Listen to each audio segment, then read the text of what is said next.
네, HLB를 다시 한번 체크를 할 건데요. 제가 며칠 전에 그 HLB 영상에서 그 부산 주주간담회가 있다라는 말씀을 드렸어요. 네, 그게 이제 어제예요. 어제 월요일 진행이 됐거든요. 그래서 뭐 다녀오신 분이 계시면은 이제 잘 아실 것 같지만 뭐 다녀오지 못하셨거나 아니면 내용을 확인하지 못하신 분들을 위해서 네, 간략하게 다녀온 분들의 이제 말을 빌려서 요약을 한번 해드릴 겁니다. 네, 전반적으로는 특별한 내용은 없었어요. 네, 그런데 그래도 이제 나온 언급들이 뭐 의미가 없다고 보이지는 않으니까 그래도 이렇게 또 IR을 적극적으로 한다는 것 자체에 있어서도 큰 의미는 있다라고 생각을 하거든요. 그래서 주주간담회 내용을 좀 간략하게 한번 말씀을 드리겠습니다. 우선은 그 사전 미팅이죠. 네, 사전 미팅에 대한 관심이 많을 수밖에 없어요. 그렇죠? 네, FDA 사전 미팅이 가장 이제 중요한 단계니까. 근데 이 사전 미팅에 대해서는 제가 전에도 설명을 드렸어요. 사전 미팅은 리보세라닙의 승인이나 판매를 결정하는 내용이 담기는 건 아니에요. 지침을 내려줄 뿐이에요. 아, 괜찮다? 아, 이거 보완해 와라. 부족하다. 혹은 이건 안 되겠다. 이런 식으로 지침을 내려주는 거거든요. 그러니까 사전 미팅의 결과로 모든 게 결정되는 거 아니다라는 부분인 거거든요. 그래서 사전 미팅의 그 내용에 대한 그런 부분들이 많았는데 그 회의록 내용 같은 경우에는 그 FDA 규정 때문에 네, 외부에 공개하지는 못한다 이렇게 이제 밝혔어요. 네, 하지만 관련된 그 큰 방향성이나 이런 부분에 대해서는 앞으로 꾸준하게 좀 밝히겠다. 네, 이렇게 이제 말을 한 상황이고 사전 미팅 결과가 아직 구체적으로 나온 것은 아니지만 그 사전 미팅 회의 결과 최악의 상황이 발생했을 때 사측의 대응은 뭐냐? 그러니까 최악의 상황이라는 것은 뭐예요? 이건 신약으로 만들기엔 좀 어렵겠는데? 이런 결과라는 거죠. 그러니까 이에 대한 답변에 그 사전 미팅 성사는 일단 자체가 중요하다. 이런 언급을 했어요. 그러니까 사전 미팅이 성사되려면은 어쨌든 그 가능성이 큰 그런 기대감이 있는 파이프라인이나 신약을 가지고 하는 것이지 얼토당토하는 걸로 사전 미팅하지 않는다는 거예요.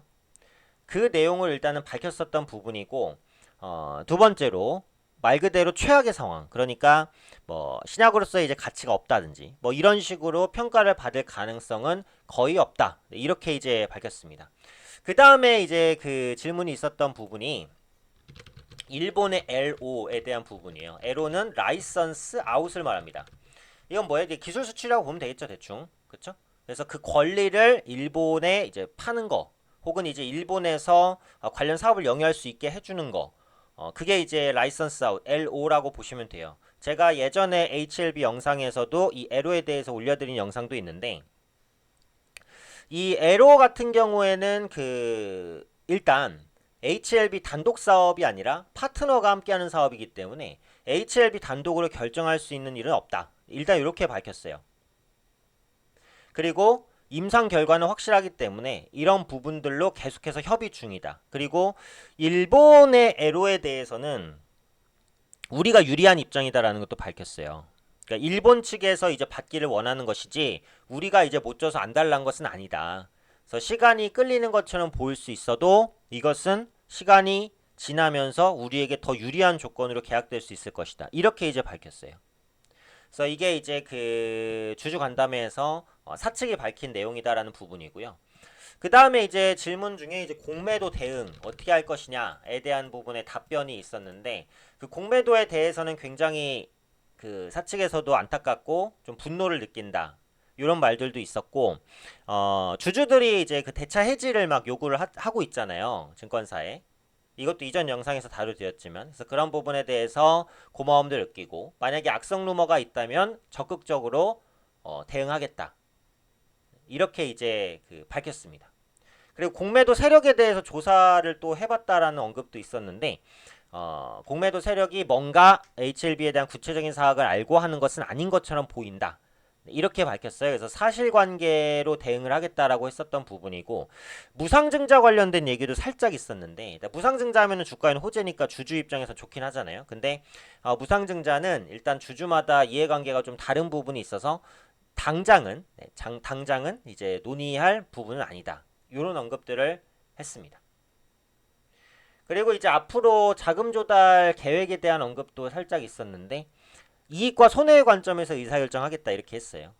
그건 뭐 당연한 얘기죠. 그래서 자금 조달 계획 관련해서 이게 뚜렷한 대답을 한 것은 아니지만 다양한 옵션 정도를 가지고 있다라는 얘기를 했습니다.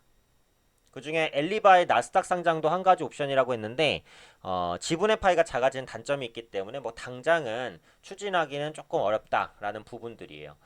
그리고 이제 그 증자에 대한 부분이 있었어요. 유상증자 그리고 무상증자 관련된 부분인데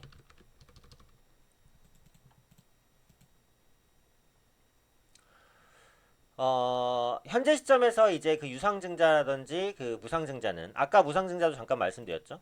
무상증자 같은 경우에도 현재 고려를 하지는 않고 있다. 네, 주주 간의 이해관계가 다르기 때문이라고 말씀드렸는데 만약에 이제 필요하다고 판단이 되면은 주주 배정 유상증자 비중을 의미 있게 가면서 유상증자를 하게 됐을 때 이제 주주 배정 유상증자를 꼭 하게 됐을 때는요.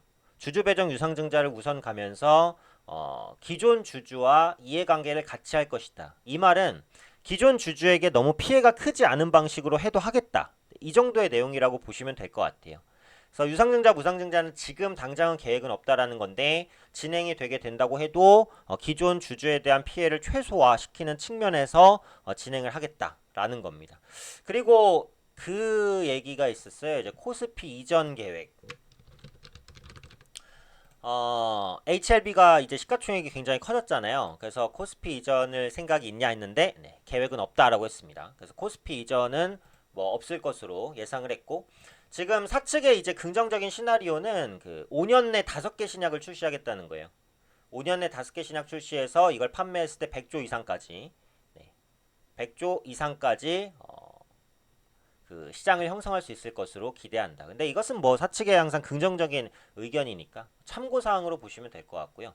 제가 이제 넥스트 사이언스 종목도 올려드렸지만 이제 넥사 지분 매입 관련된 네, 얘기가 있었는데 넥스트 사이언스의 지분은 어차피 언젠가는 샀어야 되는 거다. 이렇게 밝혔어요. 언제든 사야 될 것을 그냥 지금 산 것 뿐이다라는 거고 원래 내가 무조건 이득만 생각을 했으면 넥사가 더 쌀 때 샀어야 되는데 굳이 그러진 않았다는 거예요. 그러니까 그만큼 이제 어떻게 보면 자신감의 표명이다 이렇게 볼 수도 있을 것 같아요. 그리고 추가적으로 이제 넥스 사이언스에 투자한 사람들을 위한 긍정적인 대응의 하나였다. 이런 언급들도 했습니다. 그래서 이런 내용들이 그 부산에 있었던 그 HLB의 주주간담회에서 나온 주요 내용이라고 보시면 될 것 같아요. 그래서 앞서 말씀드린 대로 그렇게 새롭거나 특별한 내용은 없었습니다. 하지만 주주와의 이런 소통을 좀 강화한다라는 측면에서 보자면은 뭐 충분히 점수는 줄 수 있는 이슈라고 생각을 해요. 그래서 이런 부분들 전반적으로 좀 감안을 하셔서 HLB 투자하시는데 참고하시면 좋을 것 같습니다.